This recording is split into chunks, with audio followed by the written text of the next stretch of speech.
This is Buckingham Palace, the official residence of Elizabeth II, the reigning Queen of the United Kingdom. Situated in the heart of England's capital city, London, it attracts millions of tourists each year, drawn to the buildings and monuments that embody the identity of a nation and its heritage. And nearby is the most important royal church in the country, Westminster Abbey, that's witnessed the crowning of 38 kings and queens. The first was Elizabeth's distant ancestor, William the Conqueror, who reigned over these lands almost 1,000 years ago. The influence of royalty can be seen in every corner of Britain, and has left a lasting legacy in the landscape, from castles and cathedrals to grand palaces and monuments. And within each lie extraordinary tales of battles and executions, romance and celebration.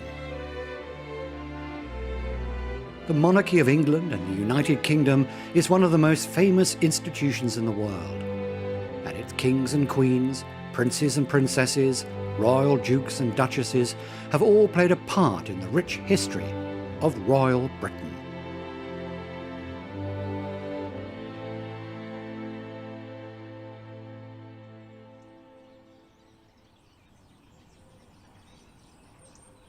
The monarchs of the medieval era held the solemn belief that they were chosen and protected by God.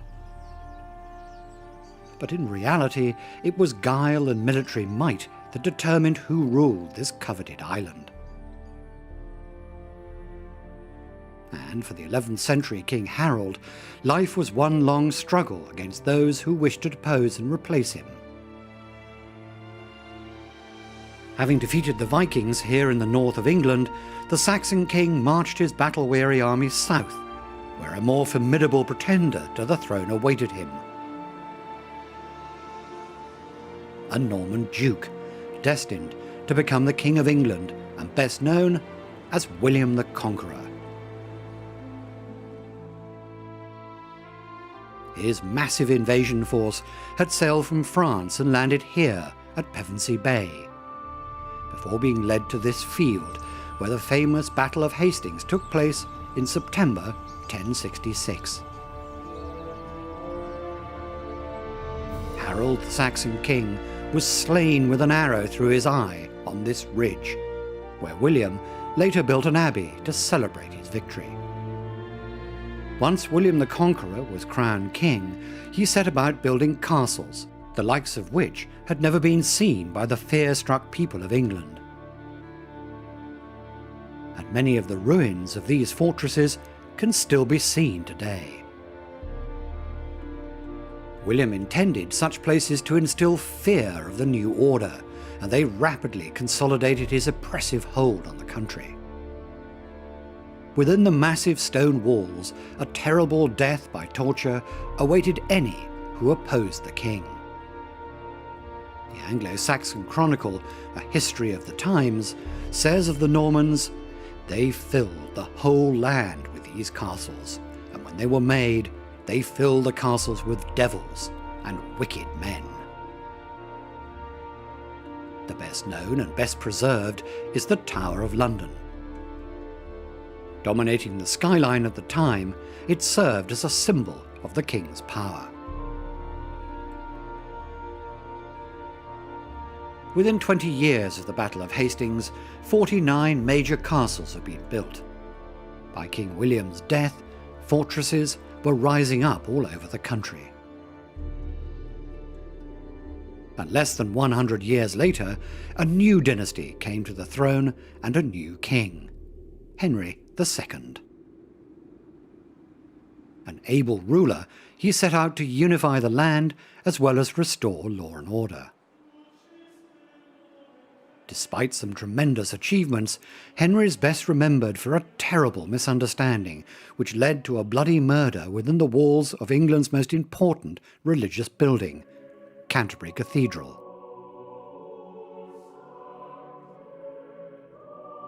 To reorganise the criminal justice system of the time, Henry needed the cooperation of the all-powerful church. As king, he was able to appoint his best friend and chancellor, Thomas Becket, as Archbishop of Canterbury Cathedral, the highest clerical position in medieval England. Before long, a bitter rift formed between the two, and known for his short temper, Henry is said to have exclaimed, "Will no one rid me of this troublesome priest?" Taking his outburst literally, 4 of his knights took it upon themselves to carry out the king's wish. On the 29th of December 1170, they rode out to the cathedral, where they brutally murdered Becket. He was declared a martyr and a saint by the Pope in Rome. Henry sought penance for the killing of his friend by walking barefoot through the streets of Canterbury. At the cathedral, he prayed while monks beat him with branches.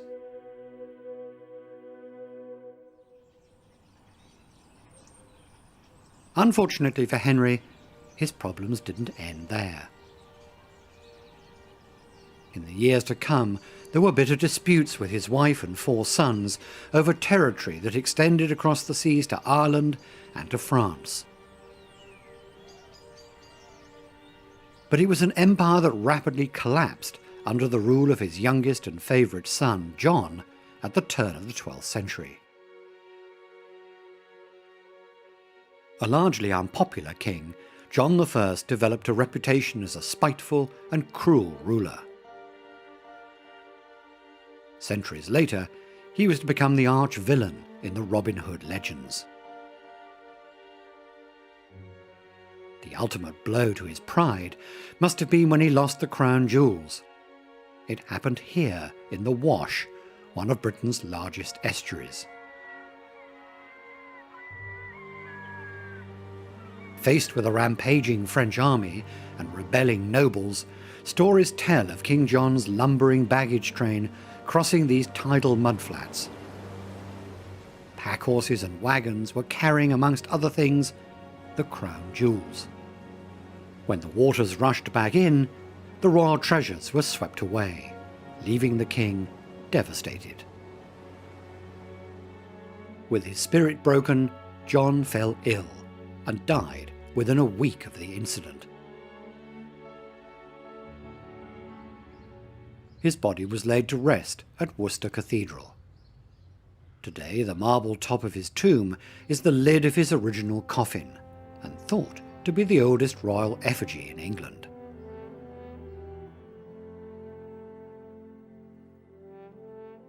King John had left the country in a state of chaos and anarchy, with London already under French control. Fearing the crown would now fall into foreign hands, John's 9-year-old son Henry was rushed to Gloucester Cathedral to be made King of England on the 28th of October, 1216. It was a quick and simple coronation, attended by only a handful of noblemen and bishops. And since the actual crown had been lost in the Wash by his father, a simple gold band was placed on the child's head. For poor Henry III, it was the beginning of a long and troubled reign. It was the warrior King Edward I who finally brought peace to England. And once that was done, he set out to claim the rest of Britain. In 1277, Edward invaded Wales with a massive army, forcing the Welsh prince to surrender. To serve as a symbol of English dominance over the Welsh, he built a royal seat of power, Carnarvon Castle. Proclaimed the Welsh capital, Carnarvon was built with grand accommodation intended for future English royals. And it's also here that Edward founded the tradition for the title of Prince of Wales to be given to the eldest son of the English monarch. One famous story is that King Edward, in order to appease the Welsh, had promised a prince born in Wales who did not speak a word of English.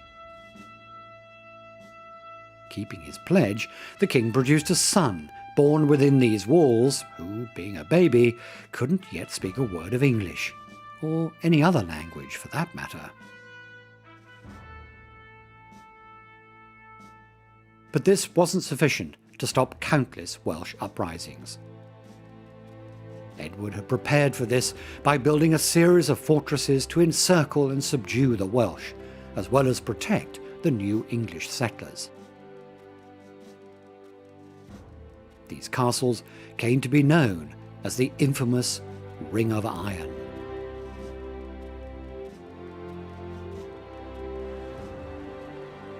It was the biggest military building project of medieval Europe, culminating in Edward's most ambitious and innovative castle, Beaumaris. No expense was to be spared. Work started in 1295 and continued for 35 years, with over 3,500 workmen employed at the peak of construction. As well as a moat and numerous arrow slits, the entrances were protected by holes from which hot oil could be poured over Welsh attackers. However, the castle was never actually completed, and what we see today aren't so much ruins as work that was in progress until money simply ran out, when the king turned his attention to the wars in Scotland.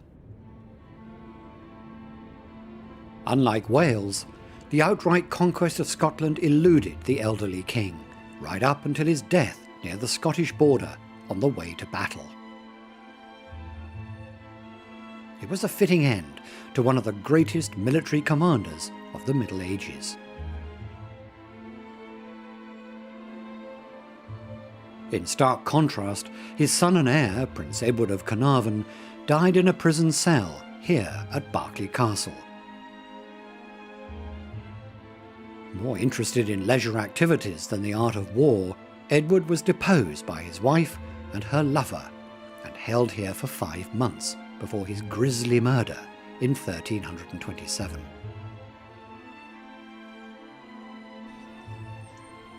Although the identity of his assailant was never revealed, it's said that Edward met his end painfully with a red-hot poker. The cell, where he's supposed to have been imprisoned and murdered, can still be seen, along with the adjacent 11-metre deep dungeon, which, according to legend, echoes with Edward's screams every year on September the 21st.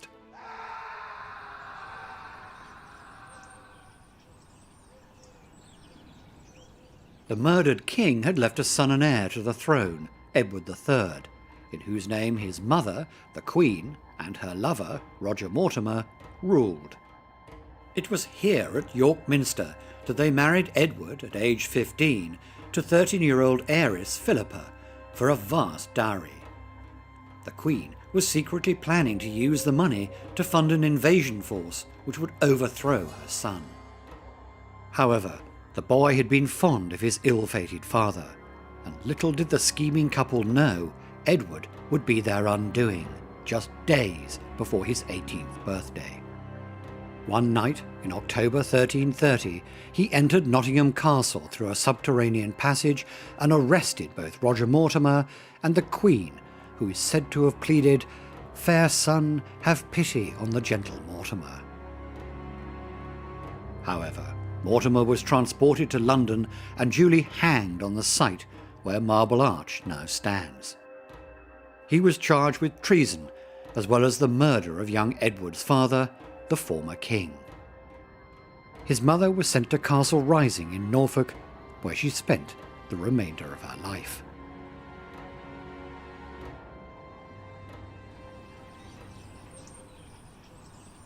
These are the remains of one of the greatest palace fortresses in England, Kenilworth Castle. Linked with some of the most important royals in British history, it was the favourite residence of the 15th century king, Henry V. Here in 1414, Henry, then aged 28, famously received a curious gift from the French king, a box of tennis balls. The intention was to openly mock Henry as an immature youth rather than a worthy monarch. But the prank was to backfire horribly for the French king, Charles VI. It's said that the insult incited Henry to lead his army to victory at the notoriously bloody Battle of Agincourt in France, which eventually led to Henry's claim to the French throne.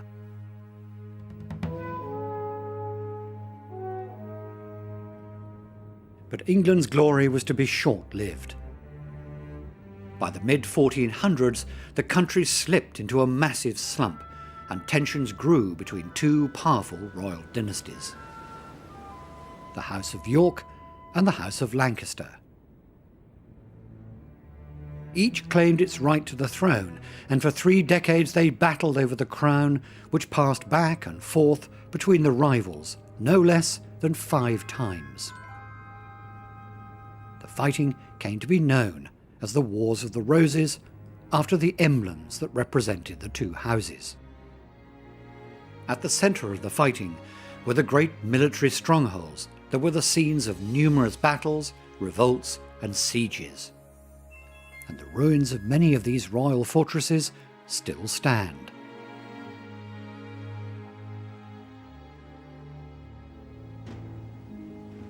The royal castle at Bamber rears up on a rocky plateau looking out over the North Sea. It was originally built to defend the north of England against the Scots. But during the Wars of the Roses, Bamber served as a key stronghold for the Lancastrians, who fiercely resisted wave upon wave of attacks by the Yorkist army of Edward IV. Despite a lengthy siege, the medieval castle proved no match for a new generation of weapon, the cannon. The Yorkists bombarded the fortress walls with their great guns, and the garrison eventually surrendered. Bamber was one of the first castles in England to be defeated by artillery. Though Henry VI of Lancaster managed to flee the castle, its commander was pulled out from under the rubble and executed as a traitor. In the following centuries, much of Bamber Castle was restored and rebuilt.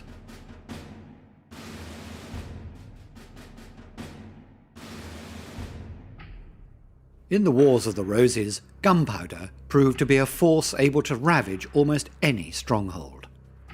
Here at Alnwick Castle, the Lancastrian Earl of Northumberland surrendered to the Yorkists after watching just 7 cannonballs hit his massive walls. Today, this magnificent castle might seem familiar. It stands in as Hogwarts Academy in the early Harry Potter films. It's in the background during Harry's first flying lesson on his broomstick. Alnwick remains the family home of the Dukes of Northumberland, making it one of the largest inhabited castles in Europe.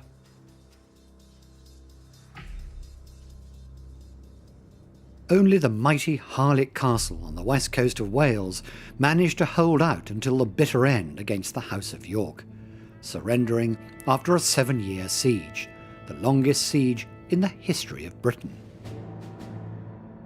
One likely reason it was able to resist being taken for so long was because the waters, back in the 15th century, may have actually lapped the cliffs on which the castle sits. This not only added protection, but also enabled supplies to get to Harlech by boat. But the most extraordinary thing about the siege was that the castle was defended by just 40 men, against an army of 1,000 English soldiers. They became known as the Men of Harlech, inspiring a famous song that's still a national rallying point for the Welsh today. This last battle consolidated the reign of the Yorkist king, Edward IV. There were no further rebellions after Edward's restoration to the throne, and the Lancastrian line had virtually been extinguished. The only rival left was Henry Tudor, who was living in exile. It wouldn't be until Edward IV's death in 1483 that England's monarchy would once more be plunged into turmoil. This grand medieval ruin is Ludlow Castle, set in the picturesque English county of Shropshire. It's now best known for outdoor Shakespeare plays, as well as its annual food and drink festival held in the grounds.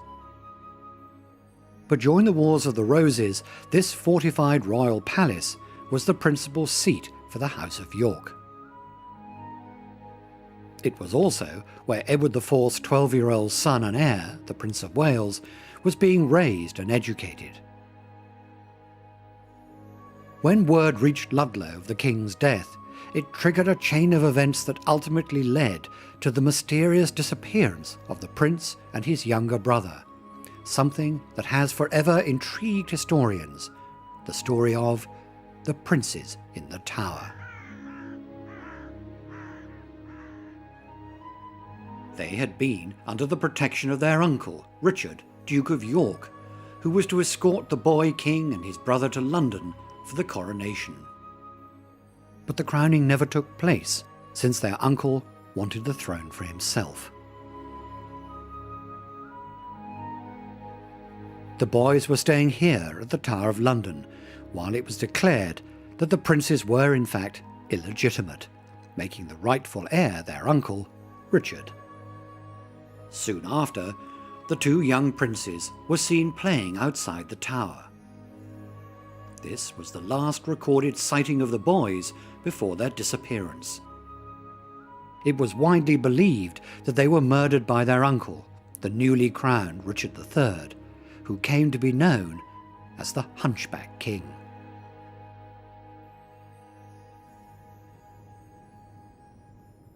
But his reign lasted only 2 years, before the re-emergence of the House of Lancaster and his exiled enemy, Henry Tudor.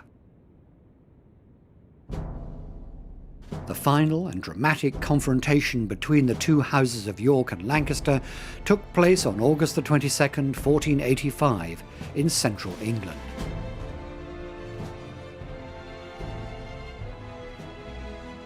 This flag marks the Battle of Bosworth Field, where 15,000 men fought for the future of England. On one side was 32-year-old King Richard III, and on the other, Henry Tudor, aged 28.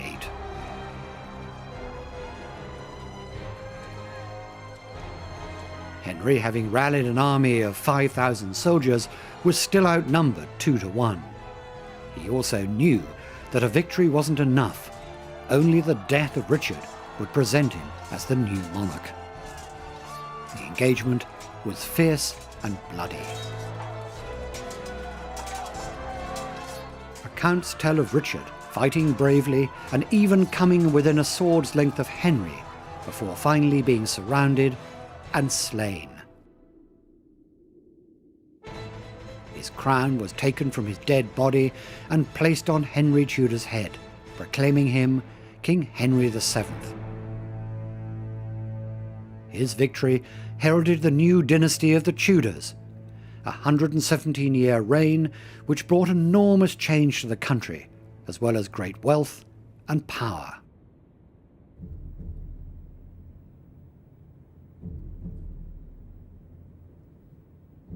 But if the new king, Henry VII, thought he'd have a peaceful time when he came to the throne, he was mistaken. Powerful English lords controlled vast areas of the country from their imposing castles, which dominated the landscape. Many of these aristocratic families had had their castles and estates taken into royal hands following their defeat at the Battle of Bosworth Field. And so Henry had no shortage of enemies. Throughout his 24-year reign, there were plots, rebellions, and pretenders to the throne to deal with. Executions were common. But despite these problems, Henry started what the Tudors would be good at: the concentration of power in the hands of the dynasty. He died in 1509 and was succeeded by his son Henry VIII, and it was under Henry that England would become a more settled and united country. As a result, there was a decline of castles and the first flowering of great Tudor houses that were designed for comfort rather than defence. This can be seen at Compton Wynyates in the English county of Warwickshire. One of the first great Tudor houses, it was built by William Compton, a boyhood friend of Henry VIII, who gave him an old nearby castle. William tore it down and incorporated much of the original in his new house, which is how it kept a castle look. The roofline has a Tudor trademark that can be seen on countless houses throughout the period. Fantastic chimneys in all shapes, sizes and designs. King Henry VIII stayed many times at Compton Wynyates, and his bedroom window still has the King's coat of arms in stained glass.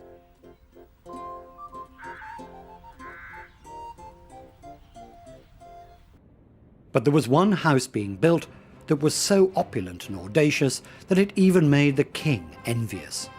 A house that was to be the new home of His Eminence Cardinal Wolsey. After Henry VIII, he was the most powerful man in the land and the King's closest advisor. As a result, he was able, through patronage and corruption, to become immensely rich and build one of the grandest palaces ever seen in England, Hampton Court. In this enormous house, he could entertain on a lavish scale. It rivaled Henry's court, and it angered the king. Wolsey's eventual downfall came when he failed to persuade the Pope in Rome to grant Henry a divorce from his first wife because she couldn't present him with a son. As he felt power slipping from his hands, Wolsey offered the king his house. Henry took it, and eventually had Wolsey arrested, but he died before Henry could execute him.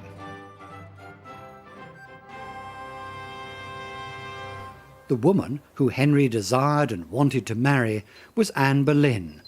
She was to become the second of Henry's 6 wives and the mother of the future Queen Elizabeth I. It's likely she was born here at Blickling Hall in the east of England. Anne's eventual marriage to the king had been engineered by her family and powerful friends, who stood to gain from her becoming queen. They had seen how Henry looked at her and increasingly desired her. This relationship was to cause one of the biggest upheavals in English history, the break with the Pope in Rome and a new English religion. But marriage to Henry was to eventually cost Anne Boleyn her head, when, like his first wife, she failed to present the king with a son. In London, she was tried for adultery, incest and treason, and executed here at the Tower of London. Blindfolded and kneeling upright in the French manner, the executioner shouted, "Where's my sword?" to distract her, and then severed her head in one blow.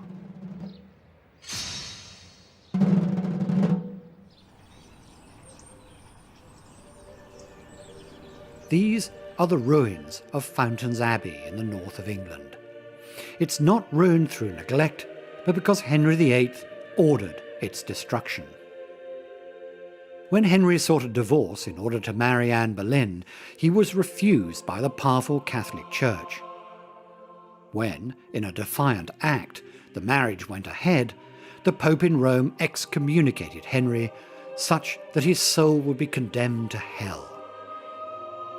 The result was a bitter confrontation between Henry and the Roman Catholic Church.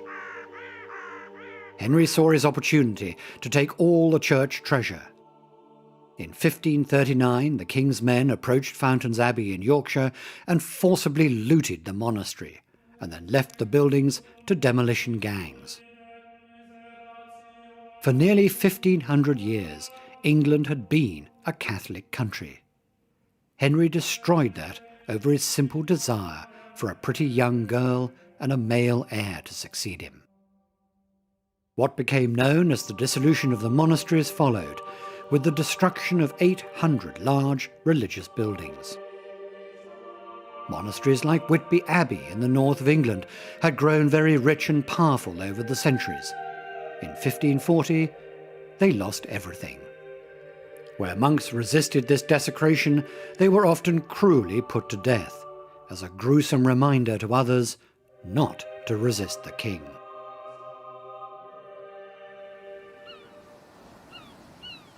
The king's defiance of the Pope created waves across Catholic Europe. France and Spain, supported by Rome, threatened to force England back into the bosom of the true faith.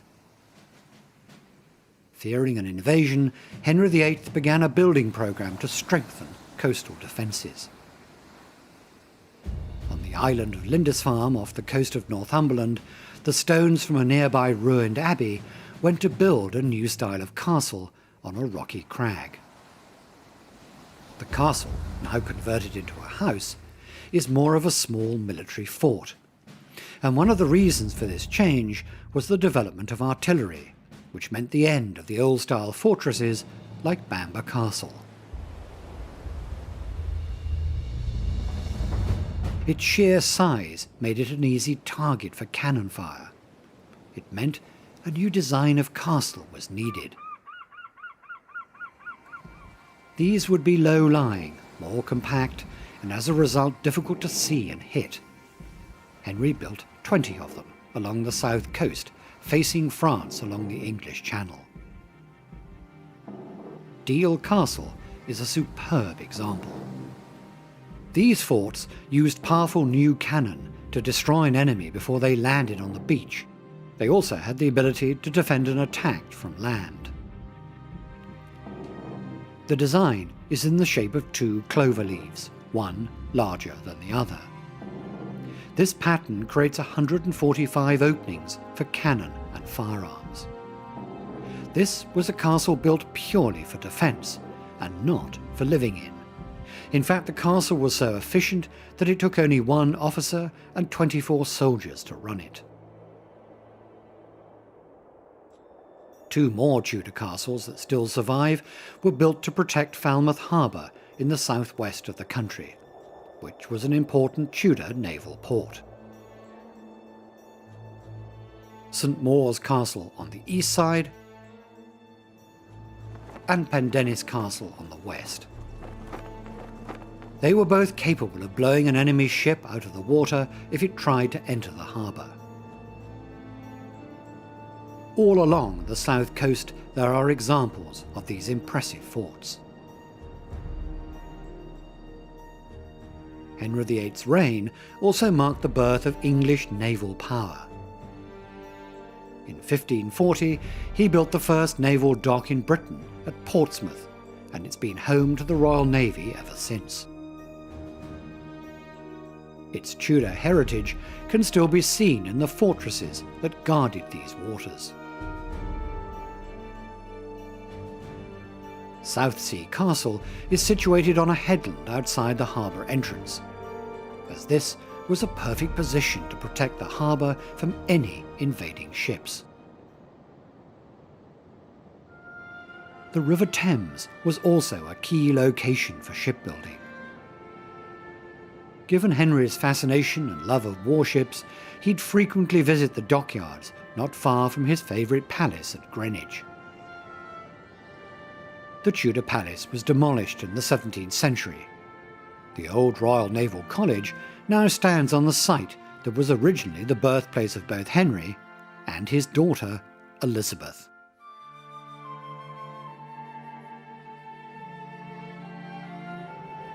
In 1558, Elizabeth I became Queen of England. She dominated the age and became one of England's most successful and loved monarchs. But as a Protestant, Elizabeth, like her father Henry VIII, became the enemy of Catholic Europe, which included elements of Scotland. These rare Tudor fortifications near the border at Berwick-upon-Tweed show how determined Queen Elizabeth was to prevent a possible Scottish invasion. The threat came from Elizabeth's cousin, who lived here at Holyrood Palace in Edinburgh in Scotland. She was Mary Queen of Scots and stood to succeed to the English throne should Elizabeth die childless. As a Catholic, Mary considered herself the rightful Queen of England, and as a result, she and Elizabeth became bitter enemies. But it would be Mary whose plight would end in tragedy. Under suspicion of her intention to overthrow Elizabeth, Mary was abducted by Scottish nobles and held in the island castle on Loch Leven. With the help of her jailer's son, who was smitten by her beauty, she was secretly rowed to safety, where she rallied her supporters for one last battle. She lost, and fled across the border to England, hoping for mercy from her cousin and bitter rival, Elizabeth.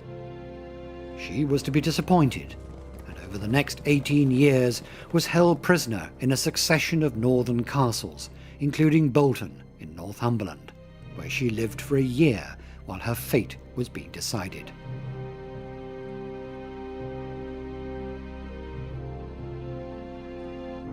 Finally, after accusations of plots against Elizabeth, she was put on trial and executed.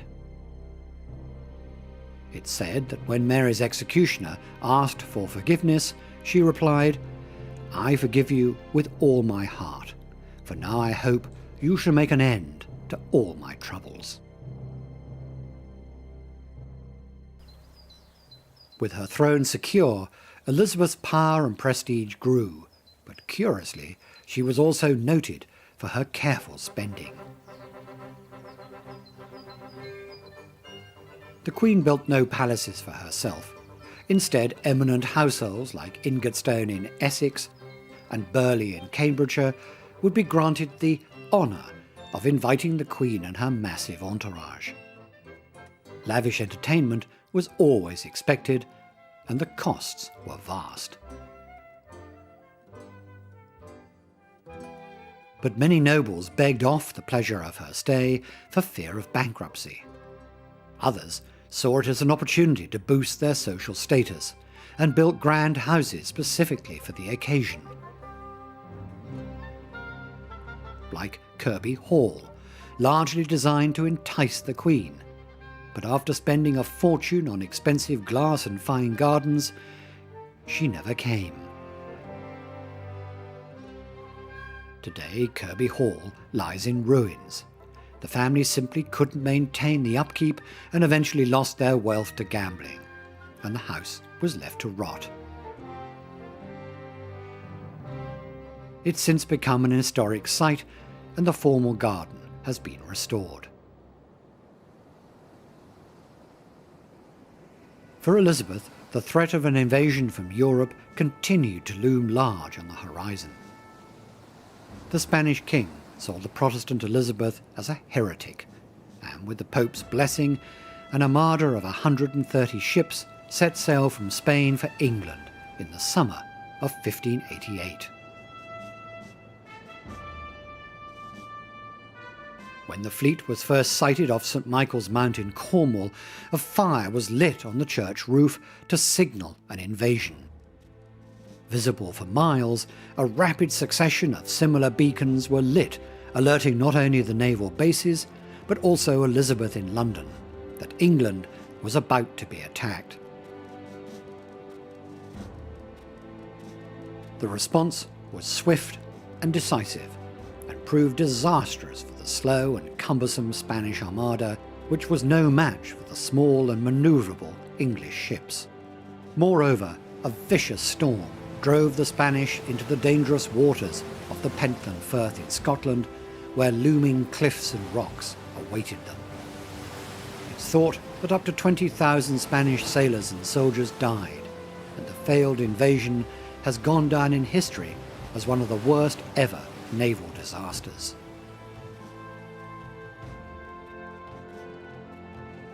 However, it was a celebrated victory for Elizabeth and one that defined England as one of the most powerful nations of the Tudor age. When the Queen died in 1603, the age of the absolute rule of the monarch died with her, because a new power was emerging in London that rejected the King or Queen's divine right to rule. This is the Palace of Westminster. Just as it is today, it was in the 17th century the seat of Parliament. It was their role to pass laws and raise taxes for the monarch. But soon anger and resentment grew amongst the wealthy and influential politicians that made up the assembly. Their issue was over the frequent abuse of power exercised by Elizabeth's successors.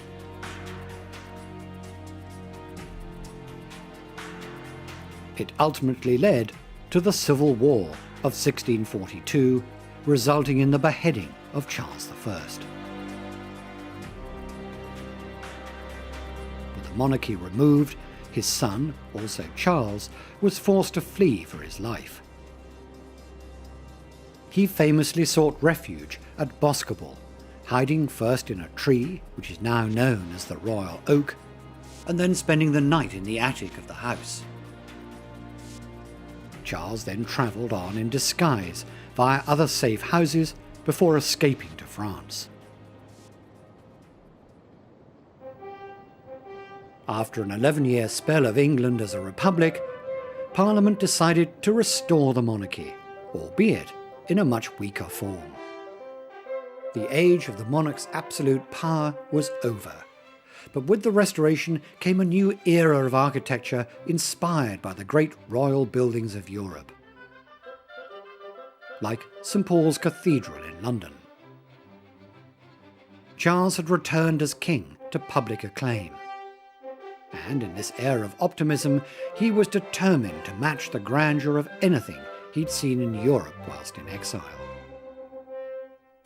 He commissioned the undisputed genius Sir Christopher Wren to rebuild the Gothic St. Paul's Cathedral after it was burnt down during the Great Fire of London in 1666.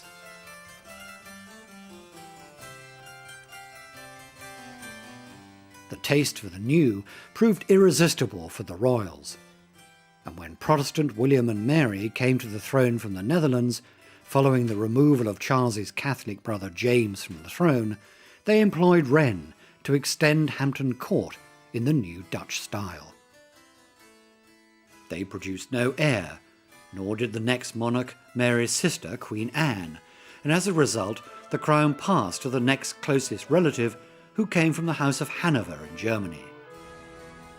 This led to 4 kings named George and over 100 years of what has become known as the Georgian period. And nothing typifies this era more than the city of Bath. This was the most fashionable place to be seen during much of the 18th century, and most members of the royal family spent time here, taking the waters for their health, as well as enjoying the social life. The city is a Georgian creation, and adopted the classical style of ancient Rome, which dominated this period. Great curving terraces were built into the hillside and even included the circus, which was an idealized version of the Colosseum in Rome. This classical style dominated the new Georgian houses being built, which form many of today's finest country houses. This was a period of great prosperity, where fortunes were made as the British Empire began to expand around the world. And with great wealth, the future George IV had no trouble spending it on extravagant buildings. This is the Royal Pavilion at Brighton. The fantasy Indian-style pleasure palace, with its onion domes and minarets, is a lasting testament to the self-indulgence of one of the most unpopular monarchs in British history.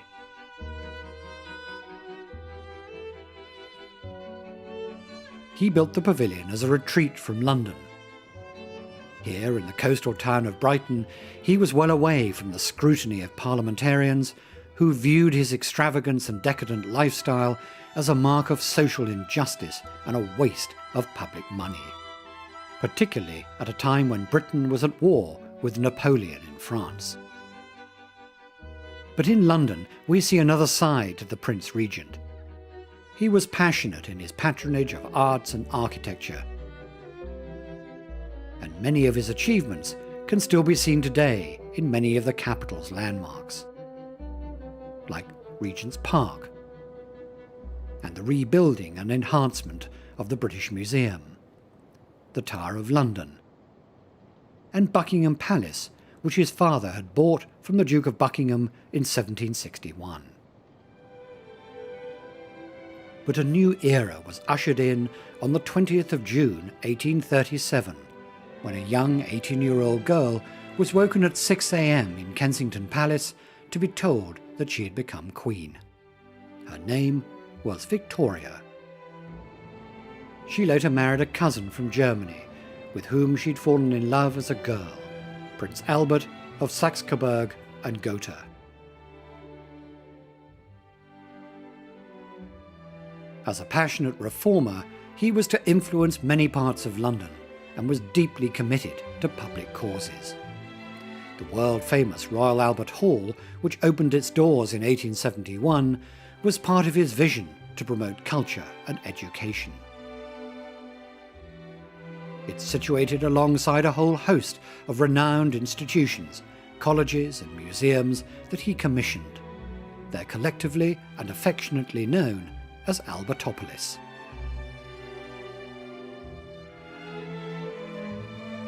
And just to the north of the Albert Hall lies the highly ornate Albert Memorial. Erected a short while after the prince's sudden and unexpected death from typhoid in 1861, aged only 42.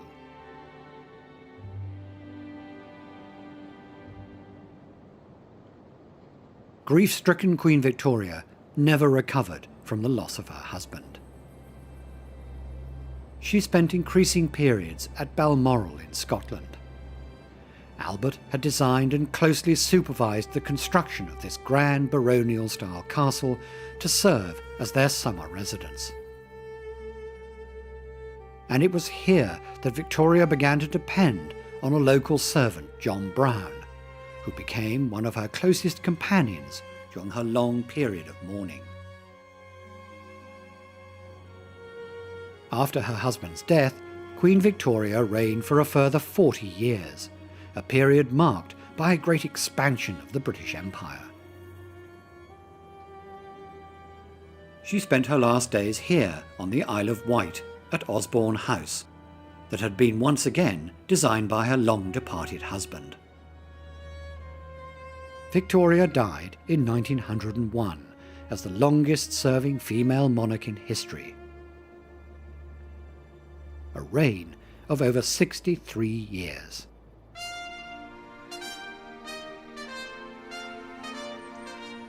In 1932, it was here at the royal residence of Sandringham that Victoria's grandson, George V, started the Christmas Day tradition of broadcasting to the Empire.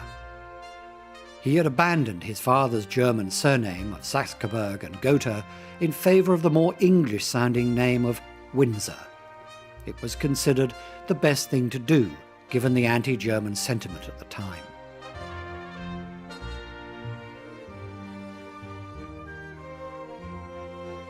And it's the House of Windsor that's reigned over the United Kingdom since 1917. Many royal events have marked this period, not least the abdication of the current Queen Elizabeth's uncle, Edward VIII, because he wished to marry an American divorcee. And the stammering address given by Elizabeth's father, George VI, made famous in the 2010 film The King's Speech, on the site of the old Wembley Stadium. In 1952, Elizabeth was the 38th monarch to be crowned at Westminster Abbey, almost 900 years after her distant ancestor, William the Conqueror. and most recently, in 2011, the royal wedding of Prince William and Kate Middleton was watched by hundreds of millions of people worldwide.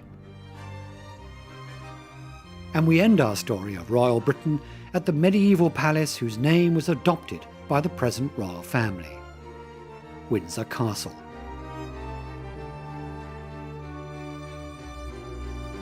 As the Queen's preferred weekend home, it's the oldest and largest inhabited castle in the world, where today over 500 people live and work. It's here that the present monarchy is truly linked with its past, with a history going back almost 1,000 years. Originally built by William the Conqueror after his invasion of England, it's been a royal residence ever since, and the final resting place of 10 monarchs, including Henry VIII and his favourite queen, Jane Seymour. Elizabeth I entertained dignitaries here, and for a while it was even used by parliamentarians during the English Civil War as a prison to hold Charles I before his beheading. The extravagant George IV rebuilt the castle at vast expense, and it was the refuge for the royal family during the bombing campaigns of World War II. And after centuries of trials and tribulations, this great castle continues to thrive. A fitting place to end this story of royal Britain.